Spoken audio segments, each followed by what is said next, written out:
All right, ladies and gentlemen, welcome back to another episode of 10 Minutes or More. I'm your lovely host, Trae Brooks. The JankTank special. We're out here. It's a vibe. We're loving it. And tonight, I have with me another guest. Please introduce yourself. Hello, I'm Garret. How you doing tonight? I'm doing good. Yeah, it's cool. Yeah. I like it. Yeah, I'm glad you and a few other people came through. It was good seeing y'all again.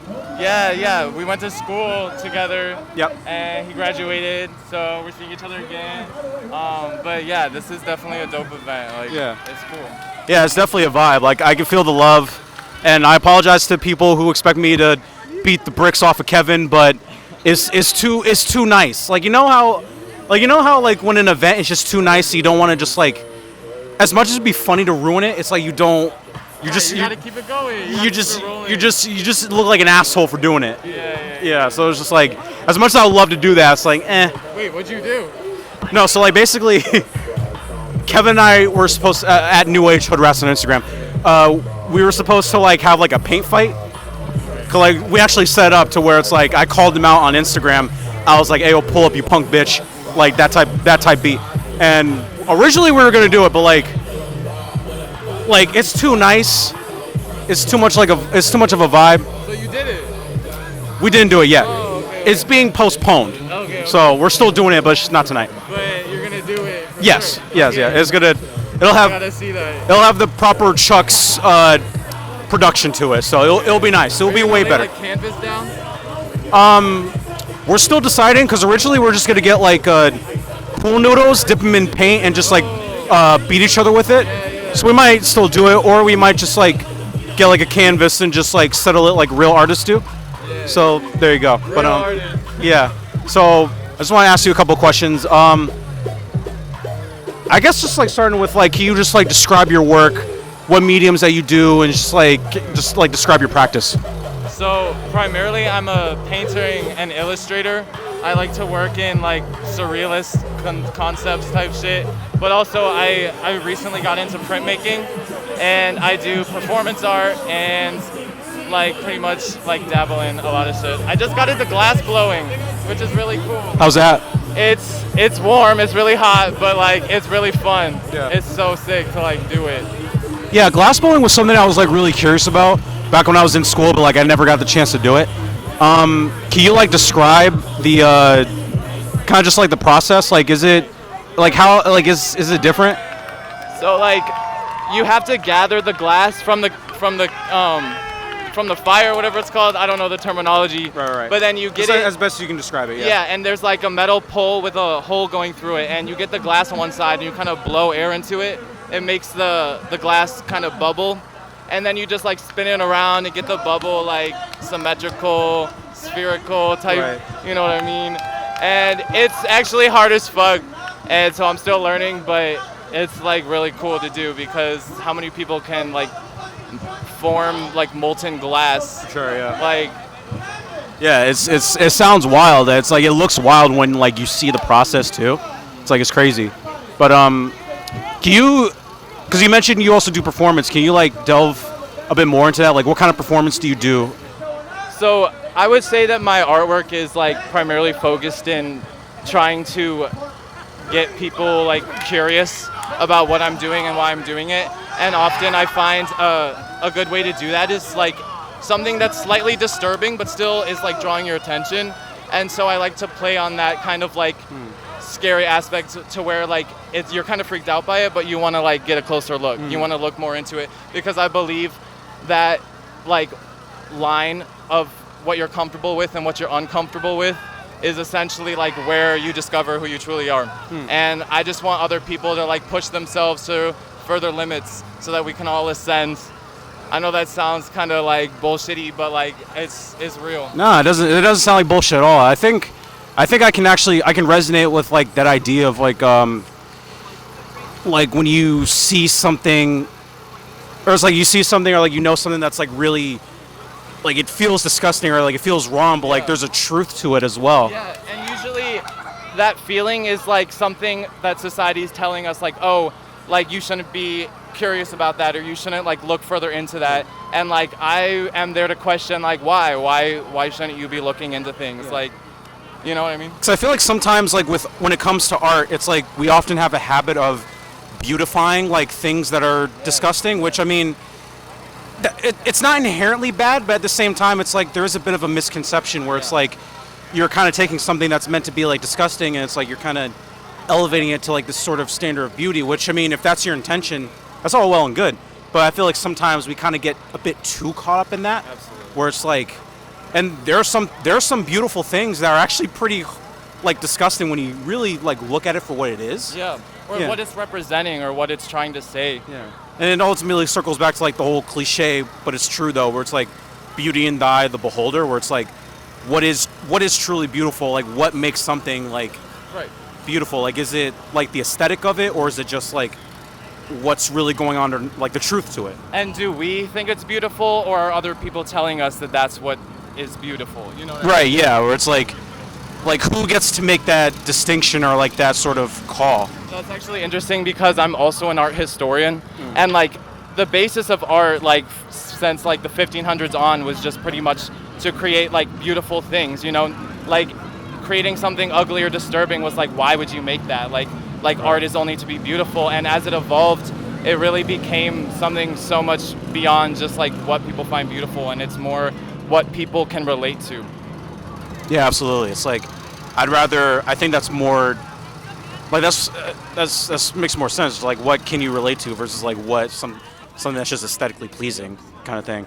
And then my other question was, what do you think? Because like obviously you're still in school and things are obviously crazy right now with like pandemic, COVID, and like all these regulations. So it's like, do you have like an idea of like what you want to do moving forward? At least not so much like, I mean, it could be like in terms of like your career, or it could also just be like with your artistic practice too. Like where do you see that? Do you see it evolving in sort of like in what way? Yeah.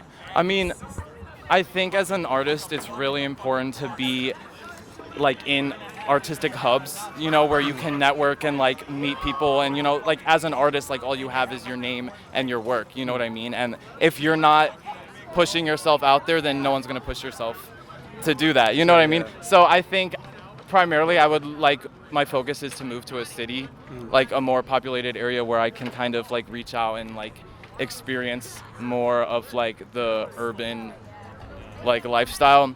But also like if Trump does get elected, I definitely plan on like moving out of the country, probably London. I really like London. I've visited before, and I have some friends there, so I'm thinking like You probably said yeah. So I don't know, we'll see. You know, you never know what's We'll gonna definitely happen.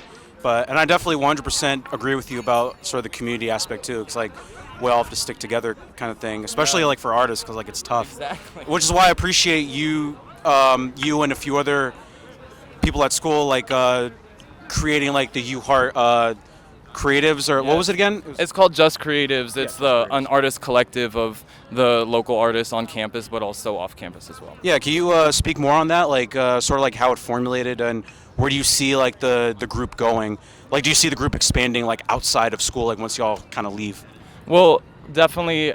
It started as kind of just we wanted to create a space for kind of young artists to like show their work, and like we believe that it's really important to like be able to talk about your work and like talk about why you're making it, because yes, everybody likes to see a pretty picture like we were talking about, but I honestly feel like artwork is starting to transform, and it's like a message is almost like not necessary, but it's a large part of the art world now. And if you can't talk about and describe and kind of like express what your art is saying, I think that maybe you won't be able to reach out as far. So what we're trying to create is get people talking and communicating, because no idea is formed in itself. There's no such thing as a creative idea. There's no vacuum. It's all bouncing off of each other. And so we just want to start a conversation. And definitely when we graduate, we're going to move the club into more of a collective so that like it can be more inclusive. That's what's up. Yeah, it's like definitely like stick together, you know, and just like and keep creating dialogue too. Like just because I feel like the biggest problem with like I can attest to a certain degree.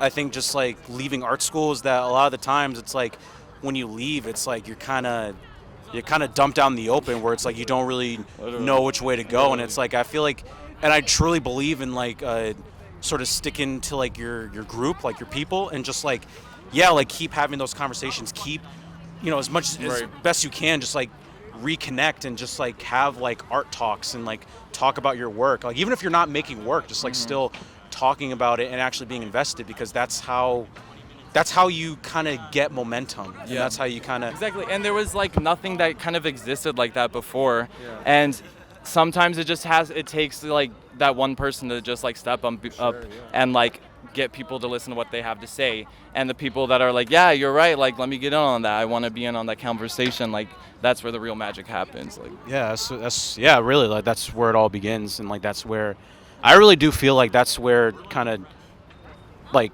careers and like development, that's where it truly begins. And like it's like you can't fail, I don't think. Like I really think you can't fail as long as like you kind of like, I support you, you support me, and it's like we're all kind of in this together. You don't even have to be friends, you don't even have to be hanging out, like it's that thing where like you can like argue with someone, but it doesn't become like a spiteful conversation. It's where you're listening to what each other has to say, and you're both like developing what your understanding of the topic is. And even if like you're not friends, it's like you're still like building a relationship. You're peers in a way that you're both like interested in a similar concept. And although you might have different things to say, like both sides are important. Absolutely. And then any last words you want to give to the people, like any advice you want to give to like other, I guess like artists in your position, things of that nature?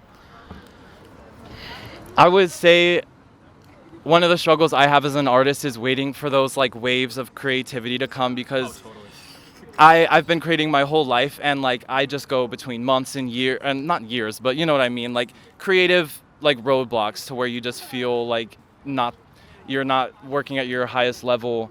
And I believe like it's so important in those moments to really look at yourself, where you are, why you're not feeling creative. And often I find one of the best ways is to like turn inward, self-care, like take a little vacation. I find myself most creative when I have the least worries. I know a lot of artists like function off like anger and like chaos and stuff, but in a way that makes you look inward as well. So I guess I just work differently, but take a vacation, take a little vacation, doesn't matter how long, but find something that can inspire you and that gets you going. So don't burn the candle at both ends. Exactly. Exactly. Take some time. If it's not coming out, like if I try to make something when I'm not in that headspace, it just comes out wrong, and I'm looking at it and I'm like, oh, I'm just shit, like I'll never be able to go again. But that's not true. I'm just pooped. You know what I mean? Like you got to recharge. It's important. You can't go forever. Absolutely. Take your time. Pace yourself. Garret, thank you so much for your time. Thank you, Trae. Thank you so much. Any plugs, like Instagram, websites, anything? Okay. Follow just_creatives_ on Instagram, and then Cigarret, SIGARRETTT. That's my Instagram. I'm posting artwork, and purchase my stuff if you're into it. Do it. Yeah. Thank you so much, Garret. Thank you all for watching. It's been real. JankTank. It's been, God, what a vibe. This has been just awesome night. Awesome night. Wear your mask. Yeah, thank you all for coming. Thank you all for watching. Yes, please wear your mask. Drink more water. Wait 30 minutes after eating to like go swimming. Right. Eat your vegetables, like I said. Wash your ass. God bless. Thank you. Amen.